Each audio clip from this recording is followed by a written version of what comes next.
Hey guys, welcome back to the channel. Today what we're going to be doing is a little bit of hot takes video on X-23 and Honey Badger, which I believe is CP71. So joining me today I have Brad and Brandon, who are both together with me, Jared, part of the Crit Hit Wild team. So I thought maybe since we were all together in a chat, we could kind of go over our play history. Me personally, I came from War Machine. I played that for probably about 4 or 5 years, I think. Played in a lot of tournaments. We had a very good local meta. That kind of died out for me. I didn't really pick up any other miniatures games, but once I heard about Marvel Crisis Protocol coming out, I was pretty eager to pick up the core set, try it out. I love the IP. I love the designers behind it, so it's just been an all-around great game, and I'm excited to kind of cover what we think of the new models releasing. So, Brandon, why don't you tell us a little bit about yourself? Everybody, my name is Brandon. As mentioned, I am the voice you hear in a lot of the unboxing videos, as well as the voice in a lot of the introductions on the gameplay videos. My history is not so much with miniatures. I do just have an extensive gaming history in general. I've been playing competitive card games for a little over a decade. Got into miniatures a little over about a year and a half, 2 years ago now. This is your first Uh, miniatures game, right? This is your very first one uh, that you played? Yeah, this and Star Wars Legion kind of at the same time were the only really where I started miniatures, and I've since got dabbled into a little bit of 40K, but primarily this game is my miniatures life, actually, as far as that's concerned. So Gotcha. What about you, Brad? You're the senior citizen as far as wargaming goes in this group, I think so. I wasn't playing that much longer before you for miniatures games. I have been doing gaming for 20 years though. I started with D&D and Magic, and about 10 years ago, I was looking for a comic book shop because I'm really big into comics, and saw some people playing Malifaux. So started with Malifaux, went to War Machine, got really into Guild Ball, and but when I saw a Marvel game that had such good rules, I knew I had to play it. So um, I'm a big X-Men fan, so Yeah, this is the box for you to review. Just yeah. a little bit of the spoilers. Brad is our resident comics expert, so that'll come into play a little bit later in the episode. But for now, let's give a rundown of the cards. So today, like I said, we're looking at CP71, which is X-23 and Honey Badger. So just kind of going over the front of her card, X-23, Laura Kinney. She is 5 stamina. She's a medium mover, size 2, but we'll get on to that just a little bit later. Threat 3, and she's looking at 3 physical, 3 energy, and 2 mystic for her defense line. So not bad for a 3 threat character, kind of subpar on the mystic, but if you look at her builder attack, it's Adamantium Slash, range 2, 5 dice, 0 costs. After this attack resolved, you get power equal to damage dealt. Has Wild Bleed, Wild Pierce, so the exact same builder as Wolverine. And then looking at her spender, she has Claw Rust, which is range 3, 6 dice, 2 power. After this attack is resolved, this character may advance medium with a Wild Pierce. So a little bit similar to Baron Zemos in cost and dice, along with the medium move, but instead of the Wild Bleed, you have Wild Pierce on it. So pretty good spender. She has quite a few superpowers, most of which are passive. Looking at her first one here, Frenzy, costs 2. If this character dazes or KOs an enemy character with an attack during its activation, this character may use this superpower. After the attack is resolved, this character may advance short, then make a Adamantium Slash attack. This superpower can only be used once per turn. So similar to Angela, similar to Carnage, just paint the town red. All in all, pretty good positioning tool. Lets you get a little bit of extra violence out there if you're looking for that in your roster. Going down to Adamantium Skeleton, when determining if this character can be thrown by an effect or special rule, or when it is colliding with another character or a terrain feature, this character counts as size 3, so the exact same as Wolverine. Makes her a little bit weird to displace, makes her a little bit weirder to throw. So all in all, it's a pretty good ability, I think, for a 3-threat character. Assassin training, this character may reroll 1 die in its attack or defense rolls, always good. Big Sis, this is probably the one that stands out the most on her card, at least to me. If an allied character, or if an allied Gabrielle Kenny, within 3 of this character is damaged by an enemy effect, after the effect is resolved, this character may advance medium toward the character that damaged Gabrielle Kenny. This character may move only once per turn as a result of this superpower. And lastly, she has Healing Factor 2. So, taking a look at her flip side, no changes here. Everything remains exactly the same. So getting into it, let's hear what you guys think about X-23. Brad, what do you think? Well, first of all, it's always good to get more 3-cost X-Men. Uh, with Storm, they seem like a team that wants to go wide, and so she fits in with that. I had not actually noticed the similarities between Baron Zemo's Spender and X-23's, and I like that comparison because I like his Spender. Yeah, she's very good. I think she seems to me like she's incredibly mobile. So that seems like Well, it's yeah, it's all conditional. You have to be within 3 to get that Spender to get the move, or you have to daze or KO to get the move, or you have to be playing Gabby to get that move. She doesn't have just a straight up charge or anything, but lots of other ways to move and pierce on both attacks. Just great. Yeah, I like what you're saying with playing her wide and Storm. Some of her stuff is conditional, but I feel like with the ability to place off Storm's leadership, it can really enable a lot with her. So, good synergy there. What about you, Brandon? What are your hot takes on X-23? You like her? You don't like her? The couple things that stick out to me, I do think the one unfortunate part is where her animanium skeleton only is affected on throws. So she's still pushed at size 2, which is becoming more and more relevant. My biggest thing that I like about this card specifically is in the Big Sis, and we'll see on Honey Badgers, the Little Sis, using their actual physical names and not the name of their character to be able to use in future. If there are other models that come out, other X-23 models or other Honey Badger models, being able to mix and match those is going to be pretty cool, and it seems like that might be something they're keen on doing, since that's a pretty big downfall in a couple cards that we have currently. The Healing Factor 2 is also super good on a 3-threat model. I do think I agree with Brad. I do think these models are really good for X-Men. I also think they're going to be very, very good in X-Force, which may be affiliated for this specific model. I do like them a lot in that affiliation specifically, just being able to get some lower threat models. Other than that, there's not a whole lot going on, kind of just like a kill machine. But she's not super tanky.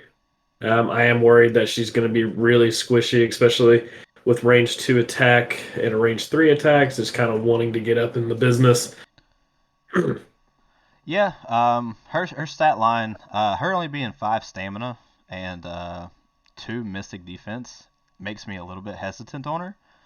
But overall, I think that she's pretty good. I do like the healing factor, which we can get into that a little bit more down the road. But I think that she does enable a lot for X-Men and X-Force if she is affiliated. I mean, being able to get the Assassin Training reroll in addition to the X-Force reroll, I mean, that's exactly what X-Force likes. So it might open up a little bit more with them. But yeah, overall, she looks like a pretty decent 3-threat. So with that, we'll kick it over into Honey Badger. AKA Gabrielle Kenny. She is 5 stamina, medium mover, size 2, 2 threat with a 3/2/2 stat line. She has the Claw Slash Builder, range 2, 5 dice, 0 cost. After this attack is resolved, this character gains power equal to the damage dealt. With a Wild Bleed, after this attack is resolved, the target character gains the Bleed special condition. So, similar to Laura's, just missing the Wild Pierce on there. And for her Spender, we have Hamstring, range 2, 5 dice, 3 power cost. If this attack deals damage, after this attack is resolved, the target character gains the Slow and Bleed special conditions, and she has Wild Elusive on it. After this attack is resolved, this character may advance medium. For her superpowers, again, she has several passive abilities and one reactive. Too dangerous to ignore. A 2-cost superpower when an enemy character within 2 of this character targets another allied character with an attack.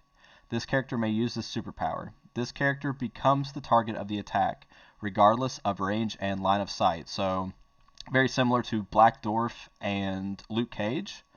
Kind of interesting on a 2-threat with her stat line, but it's okay, I guess. Ankle Biter. This character cannot contest, interact with, or hold objective tokens. Additionally, when an enemy character within 1 of this character is attacked by another allied character, the enemy character rolls 1 less defense die. So while she's within 1, she's essentially giving everybody a debuff. Very similar to Nebula in that regard, but one interesting thing in this box set is a tactics card, which we'll go over here shortly, that kind of shores that up a little bit. So we'll get into that here momentarily. She has Lil Sis, which is the same as Big Sis on Laura's card. If an allied Laura Kinney is within 3 of this character, that sentence reads really weird. If an allied Laura Kinney within 3 of this character is damaged by an enemy effect, there we got it. After this effect is resolved, this character may advance medium toward the character that damaged Laura Kinney. This character may move only once per turn as a result of this superpower. And finally, she has Healing Factor 1. So, a real interesting 2-threat.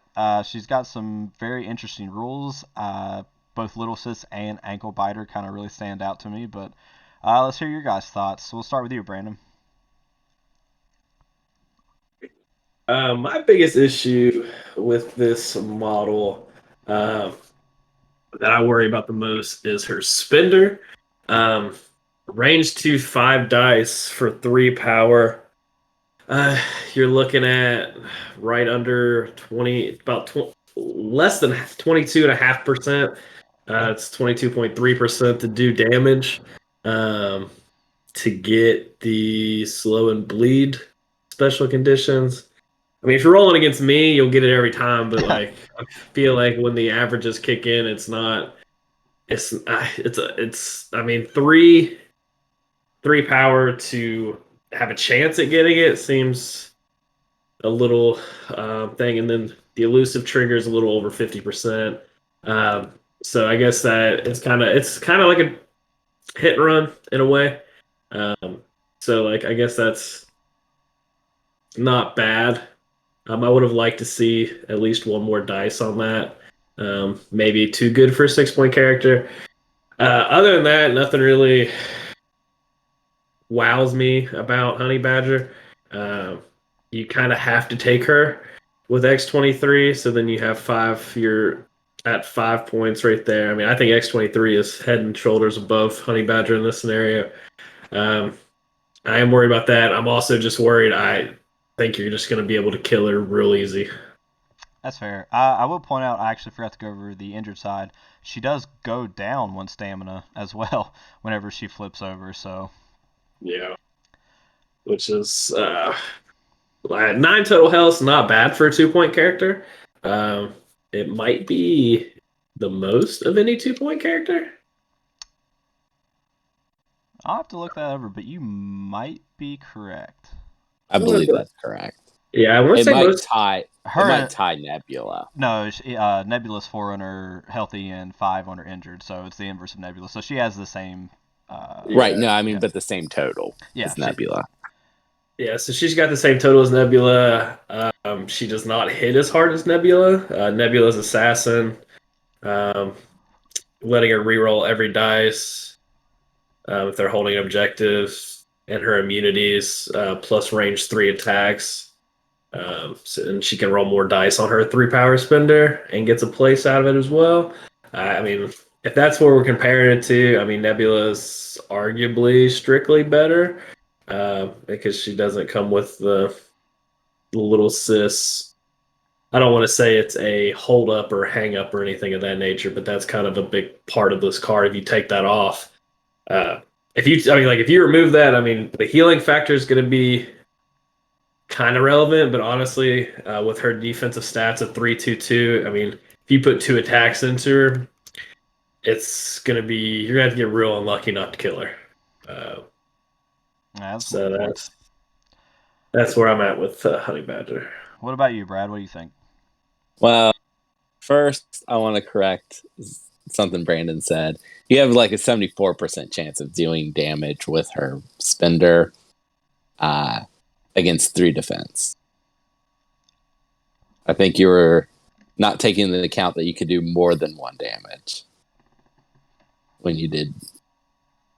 We're using Cerebro. Cerebro has a fancy dice calculator. But the chance of doing 0 damage is only 26%. So, and I also disagree with him on a lot of things about Honey Badger, because comparing her to Nebula is fine if she did the same things as Nebula, but she doesn't really. She's a much more defensive piece. She's got Bodyguard. It's bad Bodyguard, but it's a version of Bodyguard. And Ankle Biter is just great, especially if she repositions with Hamstring or Little Sis. She can get up in there close to someone and make sure that you can take them out easier. It stacks with Incinerate. Ankle Biter does. So they could have 2 less dice, because there are several models in the game now, but I'm thinking X-Men, that give out Incinerate.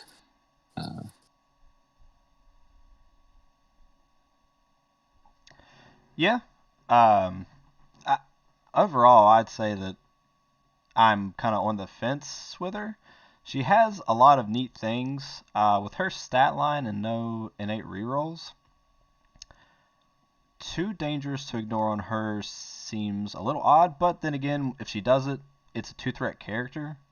So overall, Right. yeah, you're not missing out on too much, and it has some pretty good synergy with Healing Factor, being able to take exceptional healing. So you can take a massive blow on a 2-threat character and only take 1 damage from it. So uh, I do agree with you. I like Ankle Biter. I kind of wish that it also affected her when she was making an attack roll against the character. But all in all, she seems like an interesting piece. I do think that she slots in very well with X-Men. But jury's out a little bit. We'll kind of have to see how she does on the table. I do think that she kind of just pops. So, but with that, what we're going to do is kind of transition over and take a look at the 2 tactics cards that are coming with them. And this one right here has really got me hyped up. I'm pretty excited about this card. It's called Jonathan the Unstoppable. It is unaffiliated and it's active. Honey Badger may spend 2 power to play this card. Place a Jonathan token within 1 of this character. While this Jonathan token is in play, it contests objective tokens as if it were an injured allied character.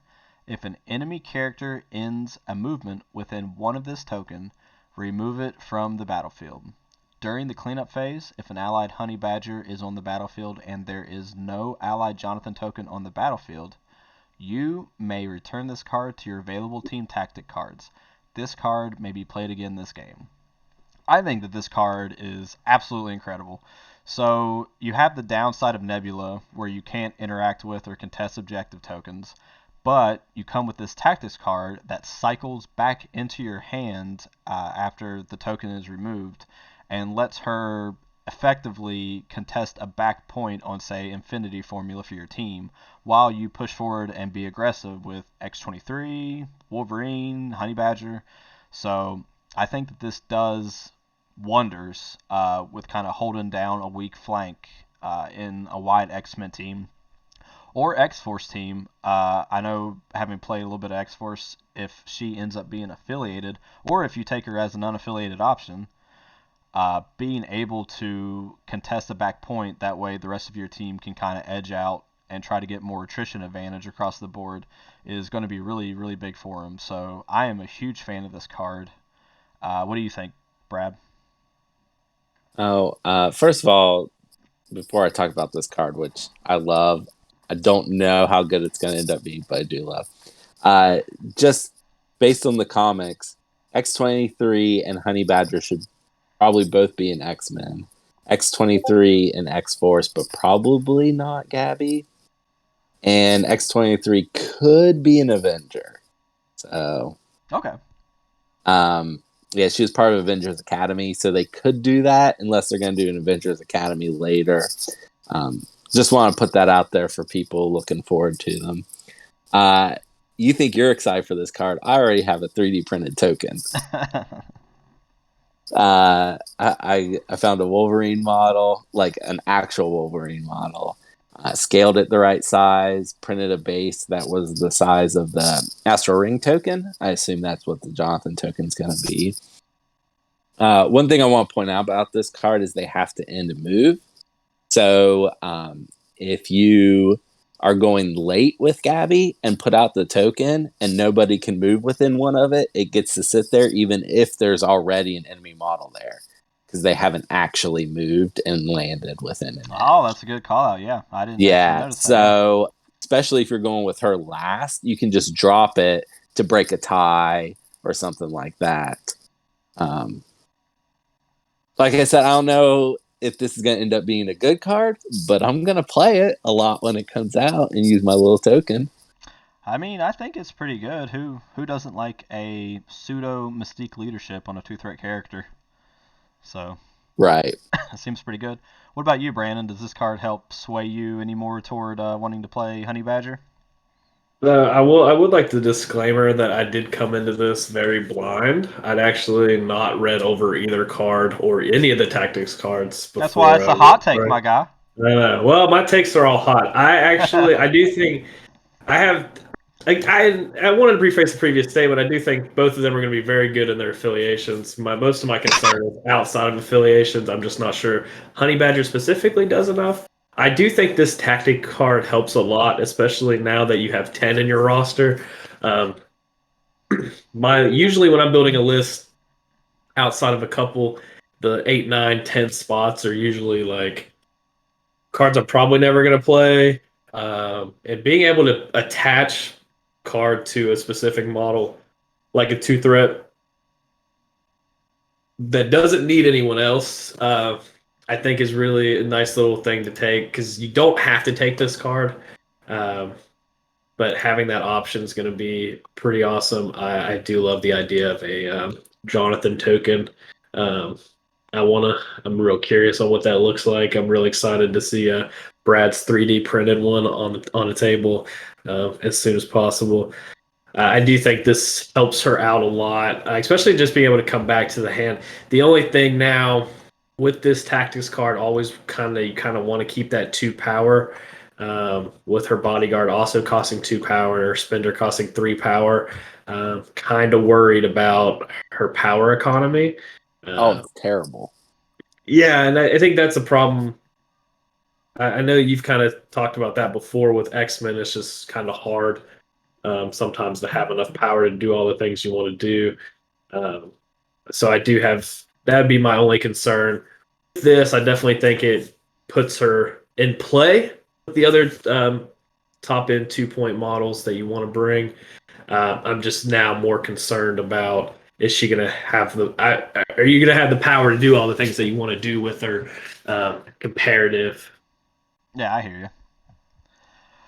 All right, well, with that, let's move on to, in my opinion, an arguably less exciting card, although it's okay. It's Wolverines. It is unaffiliated, active. James Logan Howlett, so setting up for Logan in any kind of variation that he comes in, and Laura Kinney may spend 3 power each to play this card. While James Logan Howlett and Laura Kinney are within 2 of each other, they cannot be pushed or thrown by enemy effects. They may reroll any number of attack dice, and after an attack targeting either of them is resolved, the attacking character suffers 1 damage if it did not daze or KO the target character. This effect lasts until the end of the round. So, kind of an interesting card. The range 2 restriction on them being side by side is a little odd. It's very similar to Till the End of the Line. Don't believe End of the Line has this suffer 1 damage if you do not daze or KO clause in it. And it also does not buff defense dice. This lets you reroll attack dice instead. So both X-23 and Wolverine like the rerolls, but the range 2 requirement on it really makes me think that unless you're playing in some kind of scrum situation, it's going to be really hard to kind of get it off. Also, probably not playing Wolverine too much. I know that he's a little bit of a maligned X-Men, so card right here is a 7-point sink into X-Men, or unaffiliated, I guess, if you want to take both, roster. So I'm a little bit more meh on the card, but we'll hear what you guys think. Let's start with you, Brandon. What do you think about Wolverines? I really like the idea of it working really well with a new Wolverine model that we may or may not get anytime soon. But just that open-endedness that we can actually get another Wolverine that's maybe a little bit better.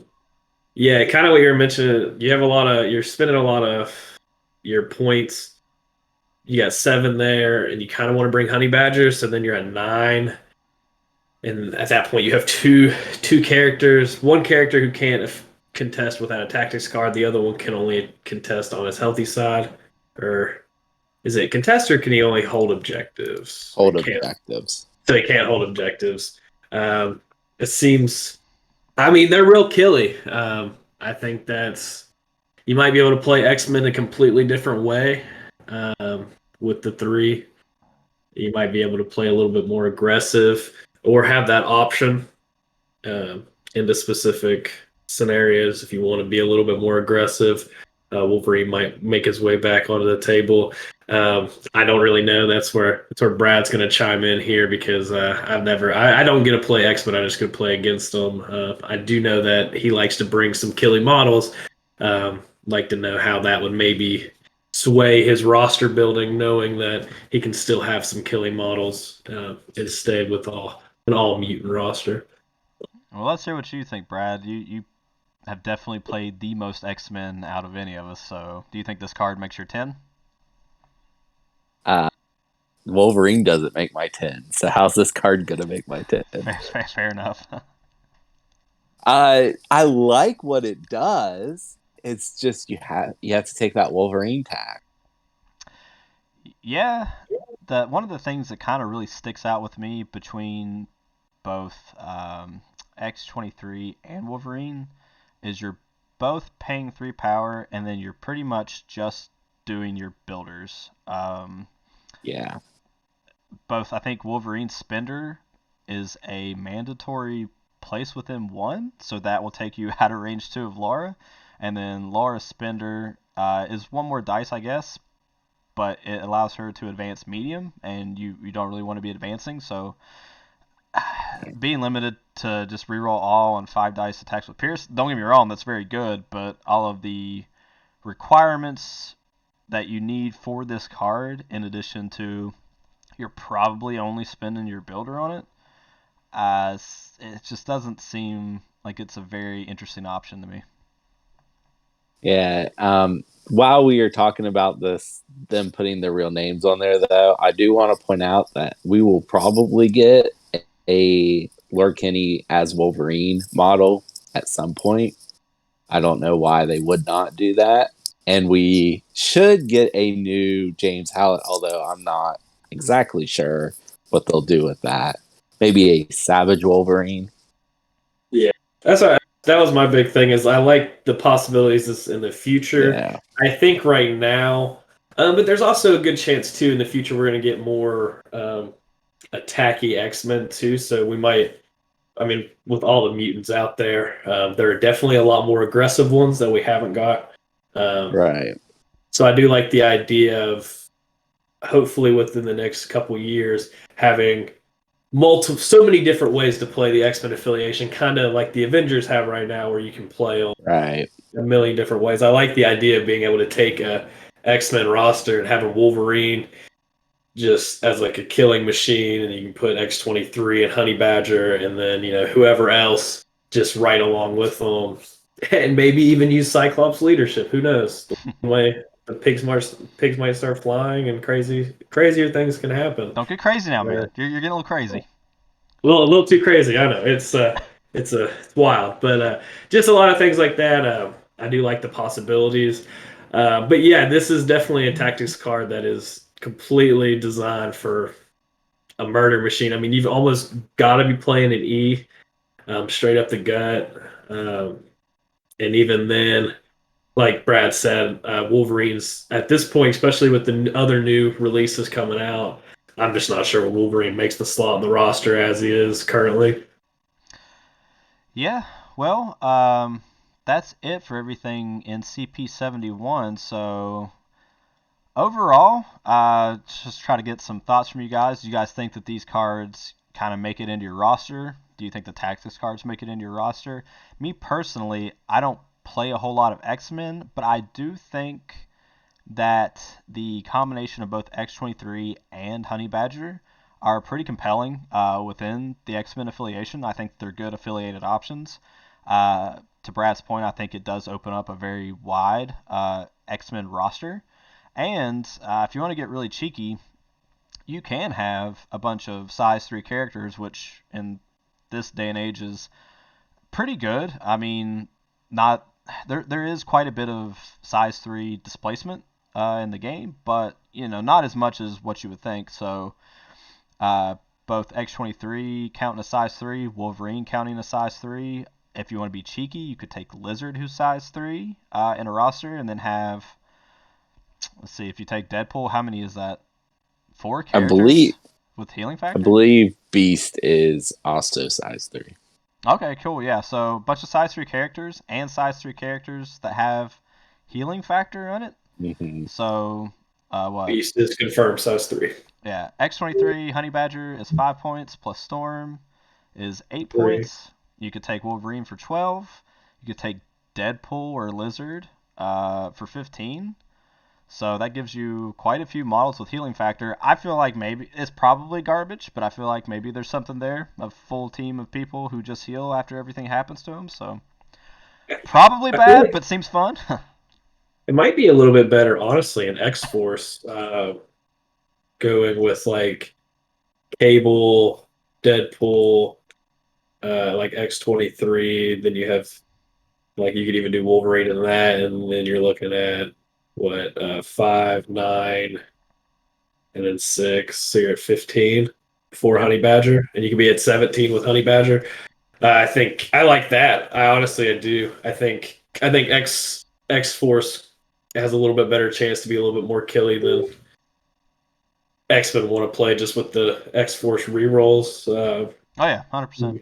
Might be something. And then you have Sabretooth if you want to be real fancy and get some extra healing power. There you go, man. Factor. So, getting crazy again. Look at you.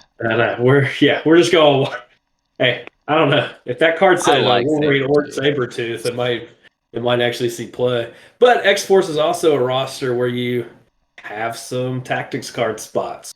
They don't have a ton that are great, so you kind of have I think I like these two models in X-Force a lot. I've already got Cerebro pulled up and working on like an X-Force list. I've already got both of them popped in there. I like, even if Honey Badger's not affiliated, I think she's definitely good enough.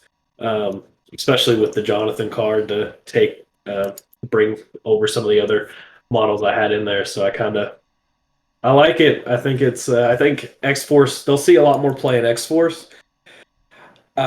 Again, I think my biggest concern is I'm not sure how much play they'll see outside of the X affiliations. Yeah, I think you're probably right there. I don't know how much you splash him in. Maybe I could see Honey Badger being kind of splashable, but what about you, Brad? These are more X-Men for you, so I'm sure you're excited nonetheless.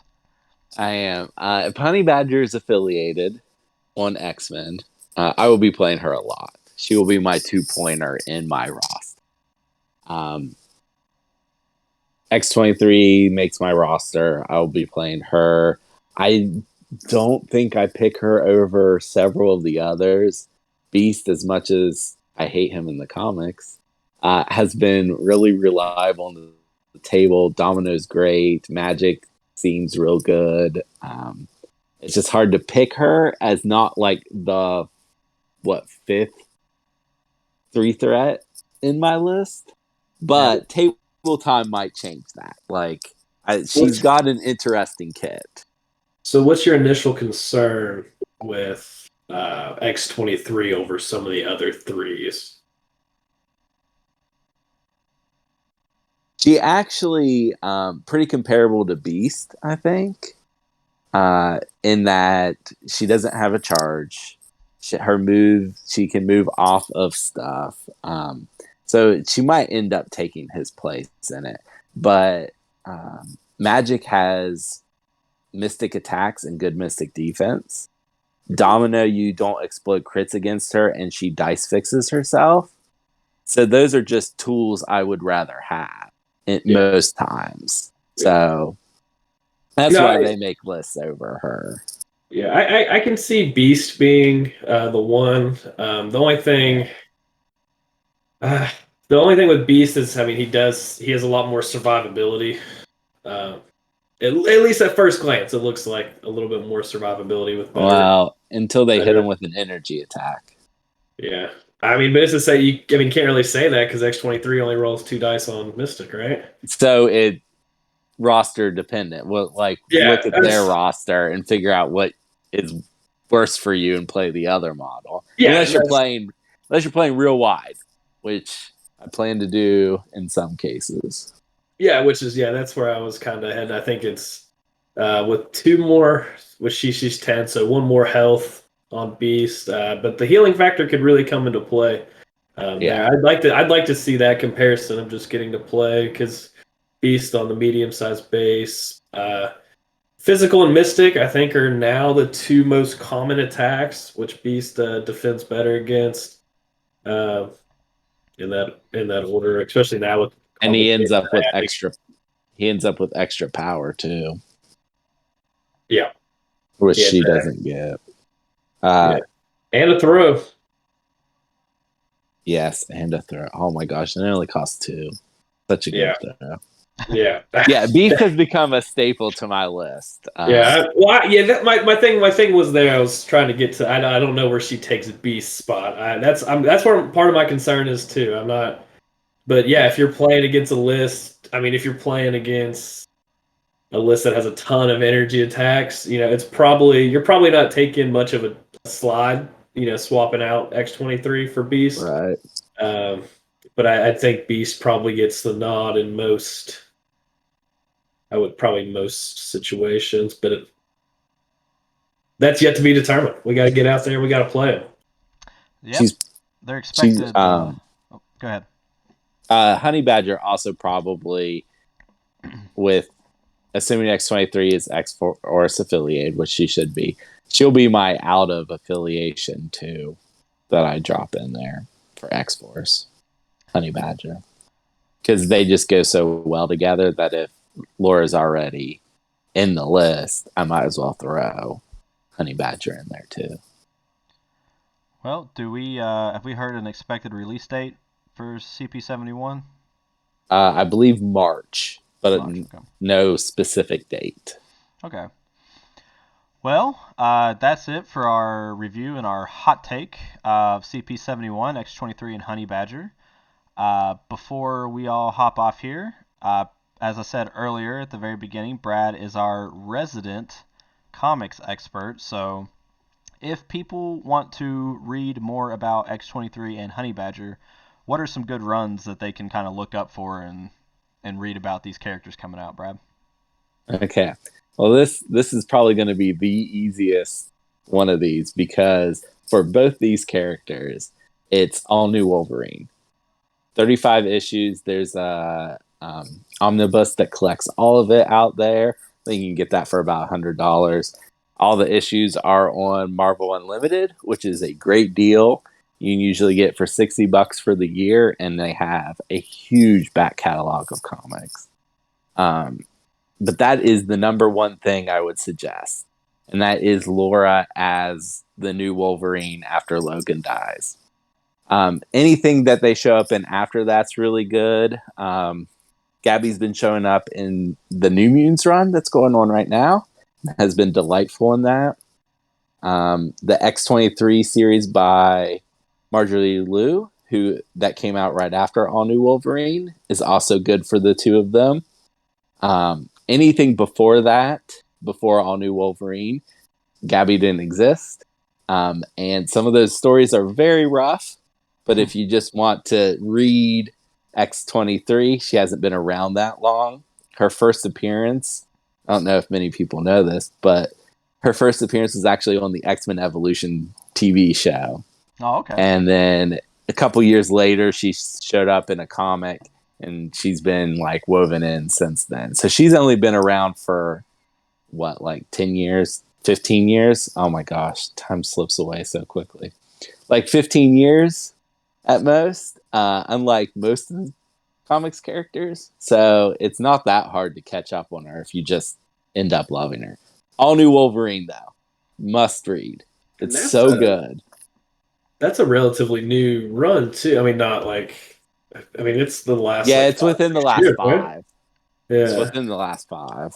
Yeah, I remember seeing those on the comic shelf, so I was like, oh, that's... written by Tom Taylor? Can't complain about that. Right. Yeah. All right, well, that's it for our review. Quick shameless plug. Brad here runs and maintains the Cerebro MCP database, so we can post a link to it in the description below. I highly recommend, especially if you're coming out of the holiday season with some new models, you're just getting into the game. CerebroMCP.com allows you to kind of browse everything that's in the game, things that have been spoiled that aren't currently released yet. It allows you to build rosters, have a dice calculator, it gives you links to everything AMG has as far as rules. So if you're looking for something to make it a little bit easier for yourself, putting together a roster instead of sitting around with the old pen and paper or just stacking your cards side by side and adding up your threat, I recommend that you guys check out Cerebro. But with that, I guess we'll catch you guys in the next one. If there's anything you want us to play, review, take a look at, please leave us a message in the comments section and we'll be sure to get to it. So until next time, thanks guys.